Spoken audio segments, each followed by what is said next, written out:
Good evening to all of you. आप सभी का स्वागत है आपके अपने स्टडी चैनल गुरुकुल आवासीय बाल विद्यालय में। कहने के लिए तो हम लोग करंट अफेयर्स क्विज में जुड़े हैं, लेकिन आप ही लोगों के द्वारा हमें बताया गया है कि जो भी क्वेश्चंस मैं आप लोगों को क्विज में कराता हूं, वे सभी क्वेश्चंस ही आपको कल बहुत बड़े बड़े चैनल अपने करंट अफेयर सेशन में कराते हैं। तो चलिए, बहुत अच्छी बात है, कल का करंट अफेयर्स हम लोग आज ही देख लेते हैं।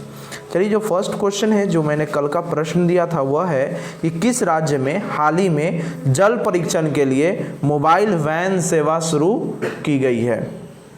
तो इसका जो सही आंसर होगा वो होगा हरियाणा। बहुत सारे बच्चों ने कमेंट करके दिया भी है, तो उन सभी का आंसर सही है। चलिए अगला बढ़ते हैं। आज का जो फर्स्ट क्वेश्चन आता है क्विज का वह यह है कि संयुक्त राष्ट्र ने की तरफ से एक ताज़ा रिपोर्ट के अनुसार जलवायु आपदाओं से सबसे ज़्यादा प्रभावित होने वाले देशों में भारत निम्न में से किस स्थान पर है। तो इसका जो सही आंसर होगा वो होगा तीसरे नंबर पर। भारत जो है सो तीसरे नंबर पर है। संयुक्त राष्ट्र की तरफ से एक ताज़ा रिपोर्ट जारी की गई है जिसमें जलवायु आपदा से सबसे ज़्यादा प्रभावित होने वाला देश जो है उसमें भारत तीसरे स्थान पर है।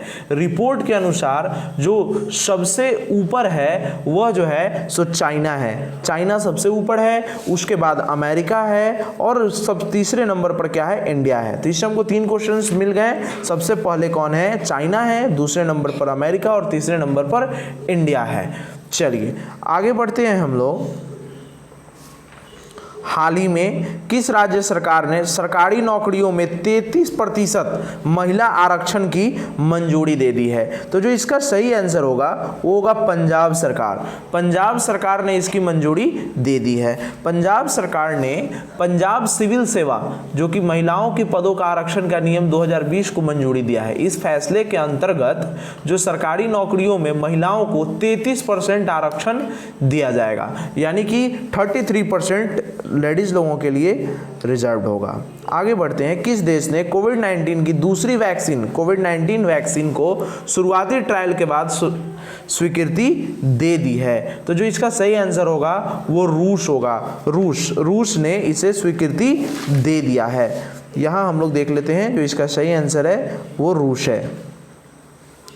चलिए आगे बढ़ते हैं। अगला प्रश्न हम लोग देखते हैं। अगला प्रश्न कहता है, केंद्र सरकार ने किसान रेल के माध्यम से अधिसूचित फलों एवं सब्जियों की ढुलाई पर कितने प्रतिशत की सब्सिडी देने का फैसला लिया है, यानी कि कितने प्रतिशत की सब्सिडी दी जाएगी। तो जो इसका सही आंसर होगा वो होगा 50% की, यानी कि अगर आप किसान रेल से सब्जियां या फिर मतलब अन्य फलों को उस वहाँ से भेजते हैं, फलों और सब्जियों को, तो आपको 50% का इसमें छूट दिया जाएगा।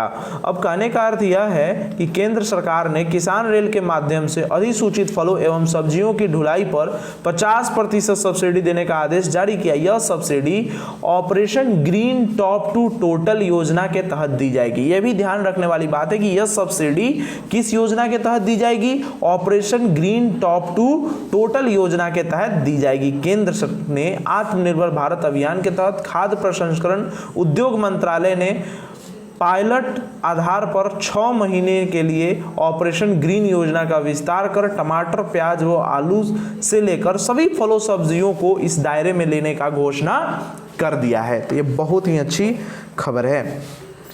आगे बढ़ते हैं। हाल ही में किस देश ने क्वाड समूह के विस्तार के लिए समान विचारधारा वाले देशों को आह्वान किया है।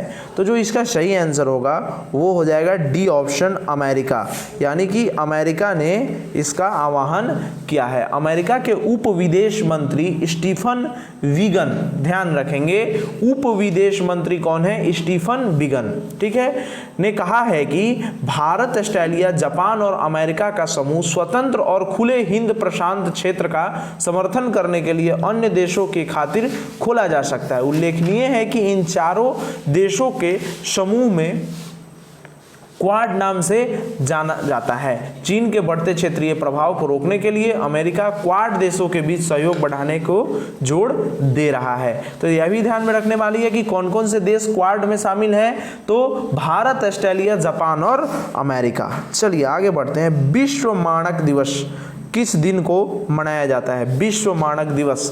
तो इसका जो सही ऑप्शन होगा वो हो जाएगा ऑप्शन सी, यानी कि 14 अक्टूबर को यह मनाया जाता है। 14 अक्टूबर को यह मनाया जाता है। चलिए आगे बढ़ते हैं। प्रधानमंत्री नरेंद्र मोदी की अध्यक्षता में केंद्रीय मंत्रिमंडल ने जम्मू कश्मीर व लद्दाख केंद्र शासित प्रदेशों में कितने करोड़ रुपए का पैकेज का ऐलान किया है? तो इसका जो सही ऑप्शन हो जाएगा वो होगा 520 करोड़ रुपए का ऐलान किया है। ध्यान रखने वाली बात है इस। अगला आता है, निम्न में से कौन सा राज्य अपने सभी पब्लिक स्कूलों को हाईटेक क्लासरूम बनाने वाला पहला राज्य बन गया है? पहला राज्य वो बन गया है जिसने अपने सभी पब्लिक स्कूलों को हाईटेक बना दिया है। तो आपको पता ही है कि वह सबसे अपने देश का साक्षर राज्य कौन सा है? केरल राज्य है, और वो केरल राज्य बन गया है। साक्षरता के मामले में तो ये टॉप पर है ही, लेकिन अभी एक और उपलब्धि यहाँ जोड़ ली जाएगी कि यह जो है सो अपने सारे जितने भी इसके स्कूल हैं, सरकारी स्कूल हैं, इसे पूरी तरह से यह हाईटेक बना चुका है। केरल के राज्य की सरकार ने दावा किया है कि 16,000 सेकेंडरी और प्राइमरी अब तक हाईटेक क्लासरूम लैब सुसज्जित कर लिए गए हैं। इसमें जो सरकार का खर्च आ रहा है वो 595 करोड़ का खर्च सरकार कर रही है। तो ये भी बहुत बड़ी बात है। चलिए अब आता है बाड़ी आज के प्रश्न का। आज का मुख्य प्रश्न क्या है कि विश्व छात्र दिवस निम्न में से किस दिन को मनाया जाता है? तो इसका जो ऑप्शन ए 10 जनवरी, बी 12 मार्च और सी 15 अक्टूबर और डी ऑप्शन में 18 अगस्त है। एक बात मैं आपको और बता दूं थोड़ा हिंट के लिए, जो विश्व छात्र दिवस मनाया जाता है उसी दिन डॉक्टर APJ अब्दुल कलाम की जयंती भी है। तो इसका जो भी सही आंसर होगा उसे आपको कमेंट में लिख कर देना है। अगर आपको वीडियो अच्छा लगे तो इसको लाइक कीजिए, दोस्तों को शेयर कीजिए, चैनल पर नया है तो सब्सक्राइब कीजिए। जय हिंद, जय भारत के युवा।